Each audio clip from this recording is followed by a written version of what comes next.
नमो नमः. आज आपण श्री सिद्धांत शिखामणीतील ज्ञान निष्पत्ती स्थल पाहणार आहोत. ज्ञानस्य व्यवहारे अपि ज्ञेयाम अभावात स्वभावतः स्वप्नवद ज्ञान निष्पत्त्या ज्ञान निष्पन्न इति असो. स्वस्वरूप ज्ञानामध्ये विलीन झालेल्या शिवयोग्याला बाह्य प्रपंचात जाणून घेण्यासारखी कोणतीही वस्तू नसल्याने त्याचे व्यावहारिक ज्ञान स्वप्नातील ज्ञानाप्रमाणे विलीन होते. अशा रीतीने त्याचे व्यवहाराचे ज्ञान स्वस्वरूप ज्ञानात विलीन झाले असल्यामुळे त्याला ज्ञान निष्पत्तिमान असे संबोधले जाते.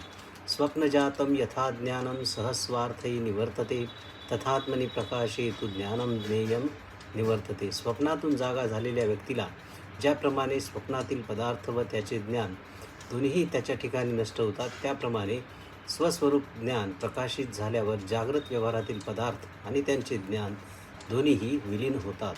परिपूर्ण महानंदे परमाकाश लक्षणे शिवे विलीन चित्तस्य कुतो ज्ञेयांतरे कथा. परिपूर्ण महानंद स्वरूप असलेल्या परमाकाश रूप परशिवामध्ये चित्त विलीन झालेल्या शिवयोगियाला जाणून घेण्यासारखा दुसरा कोणताही पदार्थ नसतो.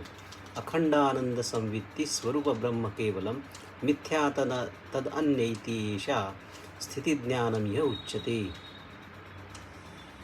परशिव हे पर्याय नाव असलेले परब्रह्मच अखंड सच्चिदानंद स्वरूप आहे. त्याशिवाय भिन्न असलेले सर्व मिथ्या आहे. हे जाणून घेणे म्हणजेच ज्ञान होय. सत्ता आत्मनानुवृत्तम यद घटादिषु परम हि तत् व्यावर्तमाना मिथ्येति स्थितिज्ञानमिह उच्यते. हे सद्रूप परब्रह्मच घटपटादी वस्तूंमध्ये विहित आहे. असे सर्व पदार्थामध्ये विहित असलेले ब्रह्मच सत्य होय.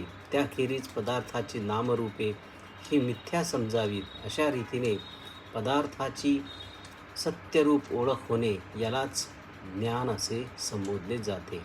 अर्थात या ठिकाणी परब्रह्माचे सत्यस्वरूप प्रकटीकरण म्हणजेच ज्ञान असा अर्थ आचार्यांना अभिप्रेत आहे.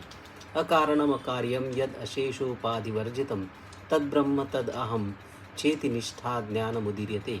कार्य कारण भावविहीन सकल उपाधी विरहित जे परब्रह्म आहे तोच मी आहे, तेच चराचर प्रपंचही आहे, अशी दृढनिष्ठा हीच उत्कृष्ट ज्ञान म्हणून शिवाद्वैत सिद्धांतामध्ये संबोधली जाते. ज्ञाता अपि अहं ज्ञेयमिदमिति व्यवहरति कुतः अभेद ब्रह्मस्वारस्ये निरस्ता अखिल वस्तुनी.